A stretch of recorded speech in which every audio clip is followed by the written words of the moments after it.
John Devine began his career in Houston, Texas, where he attended law school while working for Shell Oil and later engineering firm Brown and Root. After graduating from law school and meeting his wife Nubia, John planned to start a family and open a law practice. However, a Houston court ruling drew John out of his plans and into a different career entirely. In 1992, a liberal Democrat judge in Houston made headlines when she prohibited Christian activists from praying on public sidewalks in front of abortion clinics. Making it a crime to pray and counsel on public property outside abortion centers violated the public's First Amendment rights.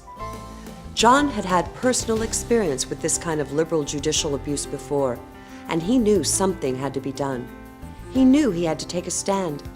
He mounted a hugely successful grassroots write-in campaign to run against the unopposed Judge Eileen O'Neill in the upcoming election. John's supporters brought in a record 40,000 write-in votes, and while he didn't win, these votes were credited for unseating 5 incumbent Democrats in other races. 2 years later, and on the ballot this time, John Devine defeated O'Neill, the Democrats' rising star. The papers called it a divine intervention. Judge Devine was re-elected by a wide margin in 1998. Republicans in Harris County have been in control ever since. John served 8 years on the bench and compiled an impressive judicial record. John Devine's court ranked number 1 in reducing the court's caseload. During his tenure, John was named the best Republican surprise by the Houston Press in 1995, along with another up-and-coming Republican named George W. Bush.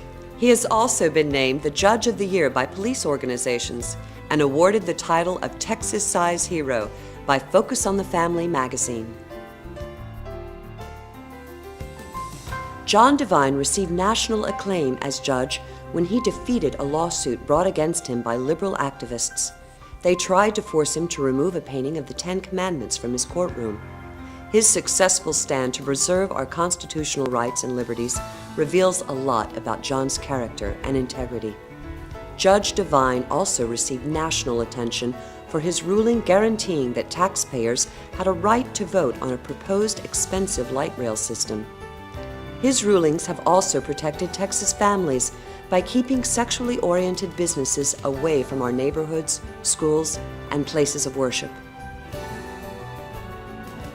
John is truly an advocate for faith, family, and a future filled with hope and promise.